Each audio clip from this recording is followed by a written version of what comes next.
Hello, welcome to DJ Exotics. I'm David and this is Henry, and today we're talking about how to choose the right size enclosure for your snake. Before we get started, there's two bits of housekeeping. Number one, we are animal led, so if Henry here decides that he gets bored, we will be replacing him with another snake. And second of all, please like, share and comment on the video and subscribe to the channel. Thank you very much. Let's get into the video.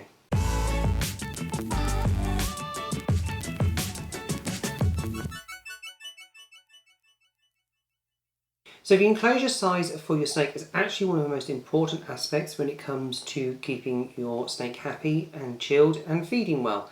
Now with some snakes this isn't going to be too much of a problem. For instance, if you have a Kenyan sandboa, they can actually generally go into most size enclosures within reason without actually feeling the kind of stress that other snakes go into. We have Kenyan sandboas which are in larger enclosures than we would put, for instance, a similar sized hognose or a similar sized royal python. That being said, there are other species where it is really important to ensure that you've got the right size enclosure.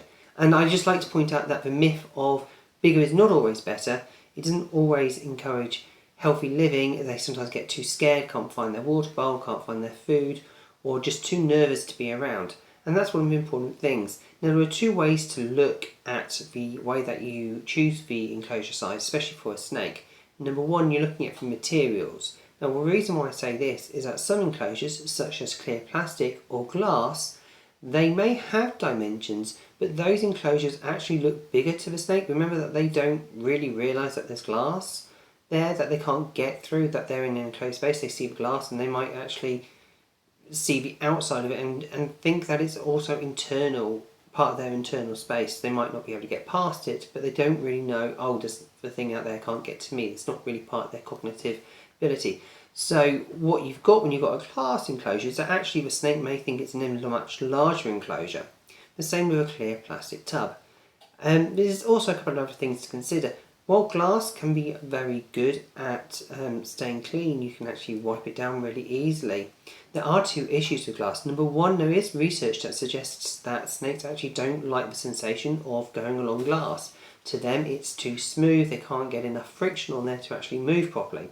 The other thing to consider is that glass doesn't retain heat as well. So if you've got a very hot species, or a species that needs to be at the 32 or 30 odd degrees, you're actually going to be spending more money and more time trying to keep that glass terrarium or vivarium, whatever you want to pronounce it, that glass enclosure at the right temperature.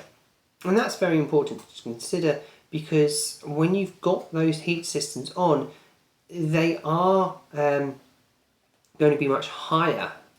So what happens is that you say you want to set it at 32, so your heating equipment will go to that 32 or even higher, especially if it's an overhead one, just to warm it up. But it's sensing where the probe is, so if you've got an overhead heating system, then it's actually sensing what is hitting the floor. Now if the glass is allowing the heat to expand and get out quicker, then the heat at the top is going to be much higher than if you say have a wooden vivarium which soaks up the heat and releases it slowly into the vivarium as well. The other thing is that with a glass enclosure, you actually might find that your cold spot is a lot cooler than it would be inside a wooden vivarium. The other thing to think about is that safety feature. That glass is going to be open on all sides, and that's one of the most important aspects to consider, because the snake will be able to look out and see that there are other dangers, especially if you've got cats or dogs. It may be fearful of that, which is why when you have a glass, and if you do choose glass, I'm not saying don't choose glass, but if you do choose glass, it's important that you black out three sides so the snake feels very safe. Now, I'm always in favour of wooden vivariums, and we use several wooden vivariums here, right from the 2 foot for some of the smaller species, right up to our 5 foot for Geraldine, our big Dunmore's boa. Now these enclosures are very thick wood, so they actually retain the heat, and you can actually feel, you can put your hand in and you can feel that heat being maintained, and that allows for proper thermal regulation throughout the vivarium, so the snake can go hot or cold depending on what it really requires, using that environment to maintain its body temperature exactly as it requires. You also can get very good designs. These vivariums look very attractive, they look like a feature piece within your home, but more importantly they are secure. They can't be broken out of very easily. Their weak points are around the front opening, So if you don't lock them down properly, a snake can actually open the glass, sliding glass, and also if you don't secure the vents properly. Now to do that, you need to get some aquarium glue. You can get that, or you can get Gorilla Glue, and you can actually glue the vents in. But just remember that you're getting the probe and the heat source and any lighting that you want in done first. Now they are more expensive and they aren't always the easiest to move, but as long as you, hello Henry, as long as you are taking the time to do it, you can actually build one of them fairly quickly. And in one session I will actually build a vivarium on camera for you to show you how easy it is and give you some instructions. Now the size of it really does matter. Snakes which are smaller can actually require smaller enclosures, which is why sometimes I recommend getting a small rug, really useful box, to house some of the smaller snakes as you get them, like all the babies. So we recommend a 9 or 12 litre rub for a corn snake, for instance, which allows you to keep that in there for about a year to 2 years before you move it up to the 4-foot viv. Now the size of the larger enclosure is very dependent upon the size of the snake. So what you're looking for is the size of the what we call snout to vent, so the front of their nose up to where their tail begins, which is about, this is Twinkle, starts about there. So that's only really the length of the tail. And that needs to be between the length of the enclosure, so the whole front length, or the length and one of the sides. Now ideally what I like to do is do it as a diagonal. So what it would be from one corner to the opposite corner. And if you do that, then you get a good mix of both the smaller and the larger sizes that you go for. Now, there are some risks if you don't get the enclosure size right. Number one, if you get it too small, then the snake can feel too cramped and it won't really like it. There's not enough environment for them to do. They can struggle with thermoregulation because they don't have enough space to cool down and heat up. They also can't have enough enrichment within that enclosure, and that can be particularly troublesome.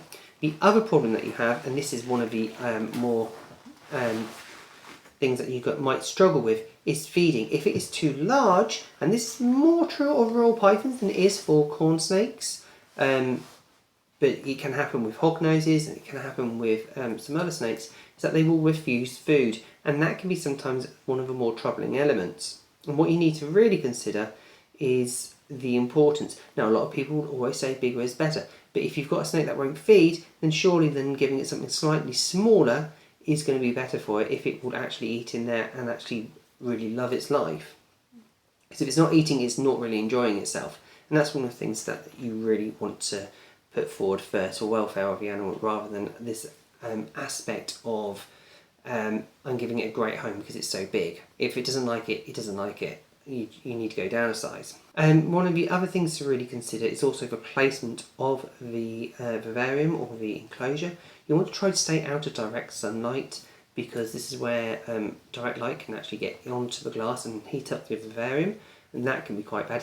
And if you have a tank, that can be even worse. The other thing is also try to keep it away from very high traffic areas. So in other words, not in corridors or on landings or places where there's a lot of traffic that goes past quite quickly. You want it in, and I'm not saying don't put it in your lounge, obviously that could be a very high traffic area, but the snakes will enjoy that kind of area, but somewhere where maybe not by the entrance door to the lounge, where everyone's walking in and out, perhaps more central to the room, like next to the TV, or somewhere else where there isn't going to be a lot of traffic going backwards and forwards, only occasional traffic.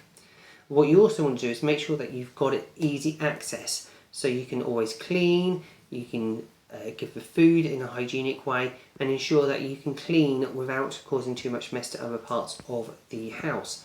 And these are all things that you need to consider when you're setting up and creating the right size and the right materials for your vivarium. Thank you very much for watching. I hope you found it useful. Please remember to like, share and comment on the video, and subscribe to the channel, and we hope to see you in the next video. Bye for now.